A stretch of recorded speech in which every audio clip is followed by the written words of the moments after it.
Chapter 3. Alex, Jasper, Crystal, Chad, and Fred headed out in Alex's old car. They decided to pick the car dealership that was the largest in town. Okay, Jasper, tell me now how you are planning to get that church that rejected Henry to accept the book, Digest of Divine Law, Crystal pleaded. Well, since we have unlimited credit, we can get as much money as we want to get him to marry us, and we won't use his church if he doesn't agree to take Alex up on his offer, Jasper replied, pleased with himself. But isn't that a type of blackmail? Suggested Alex. He would, of course, take the books but never use them. It would be a total waste. Not a total waste. He may not use them now, but during the day of wrath, I'm sure he will. He's probably like most ministers. He doesn't believe in the national side of the gospel, which compels God's people to obey his laws and administer his righteous system of government, explained Jasper. Their conversation was interrupted by their arriving at the dealership. They were greeted at the door by a Benedict McLaughlin. He told them he would be right with them as soon as he finished with the gentleman ahead of them.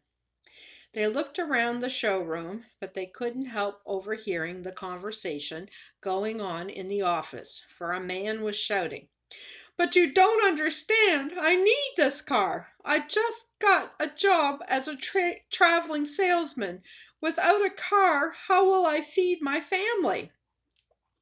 "I'm sorry, but you do not have enough good credit for me to take a risk on you," Benedict stated matter-of-factly. "But I've always paid my bills on time. My credit rating should be fine." Barry Freeman sat down in defeat. "Well, your credit rating is not good enough for this establishment. I suggest you try another dealership." "I've tried them all. You were my last hope." Barry started to leave when he bumped into Alex King. "I'm sorry, but I couldn't help overhearing that you were in need of a car and were having some difficulty. Maybe I can help," Alex said comfortingly.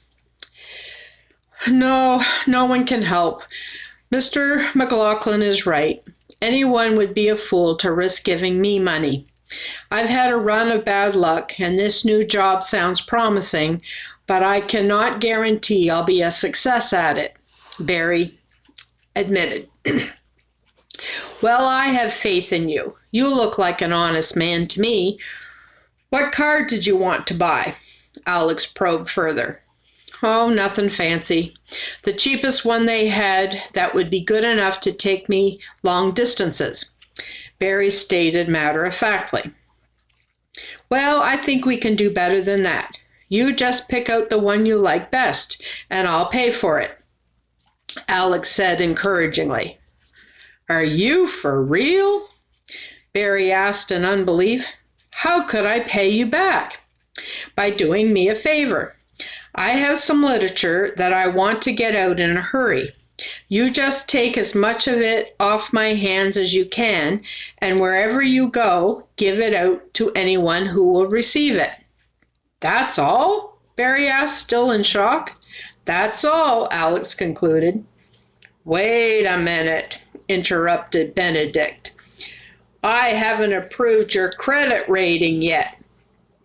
"Don't worry, everything's in order." Alex handed Benedict his credit card and added, "I'll take that minivan you have over there."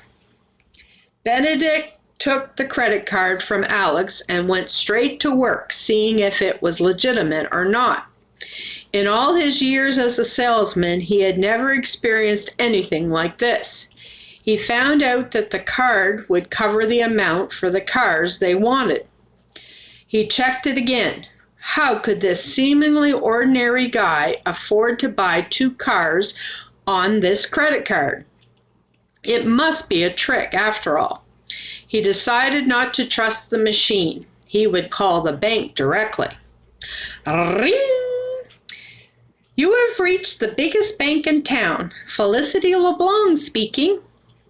Let me talk to the person in charge of verifying that a credit card is valid, Benedict ordered. That would be Emmett Robertson. One moment, please. Hello, Emmett Robertson speaking. How can I help you? I need you to check out a credit card for me. It is coming up as having the credit limit to buy 2 of my most expensive cars, Benedict relayed. Name and number, asked Emmett. Bennett gave Emmett the information. Upon looking up, Emmett informed Benedict, according to my computer, everything is in order. But how is it possible that this Alex King can have such a credit? Benedict asked unbelievingly. I'm not able to give that private information out. Just be assured that you will be paid by our bank upon receiving your request, Emmett said assuringly. Okay, thanks. Benedict hung up the phone and turning to Alex said, Okay, I'll give Mr. Freedom a car and sell you one too. We'd like a minivan too, Jasper piped in. Do you have that kind of credit too? Benedict said jokingly. As a matter of fact, we do, Jasper said. Benedict could not believe his ears. He sold 3 cars in one day with no fuss or bargaining. He was beginning to feel very jealous of them all, that they could so easily buy his cars. Of course, he had no problem buying a car, but he did not have the credit to buy someone else a car without so much as a thought about getting the money back. How did these men feel so free to be so generous? He just had to find out. So we asked Alex, how did you manage to get to be so rich? You seem so young. Alex looked at Jasper and they both nodded in understanding. Alex then turned back and said, I have a father who is rich beyond measure. Benedict turned to Jasper and asked, Is your father the same? Jasper nodded. Benedict was becoming more green with envy as he worked. Why should these men be so lucky as to be born into fortune and he was not? He must find out all there is to know about them, where they lived, where they worked. He knew some guys that would be willing to help him get at that seemingly unlimited wealth. So he casually asked, Where do you boys live? I need it to fill out my paperwork. Alex gave him his address for both Jasper and himself. On the way over, it had been agreed upon that Jasper was to stay in Alex's apartment, as he would be away most of the time anyway. Upon hearing the address, Benedict was shocked but very pleased. How easily it would be to kidnap these 2 men from such a place. He had expected them to live in a fortress. The transactions were completed, and with keys in hand, they all headed out to their new cars. Barry said he would meet them at Pilgrimage to get his load of literature. He was very happy to get his new car, but he was beginning to feel as jealous about Alex and Jasper's wealth as Benedict was. He had agreed to give the literature out for free, but how would they know if he charged people or not? It would give him some extra money. Barry was surprised to find that these rich young people were affiliated with a man that was 102 and had been writing Christian literature for years. Barry had never given religion much thought. He and his wife had agreed to leave all the religions alone and adopt the adage to live and let live. Well, he wasn't sure now he could make any money from selling this literature, but he would make a pretense of keeping his end of the bargain. He could just throw the literature out somewhere far from Pilgrimage, and no one would be the wiser. At the church, the young people found that the new minister's name was Reverend Thomas Goodfellow. It was decided upon that Alex would make his pitch first. "Welcome to our church. How can I help you today?" greeted Reverend Goodfellow.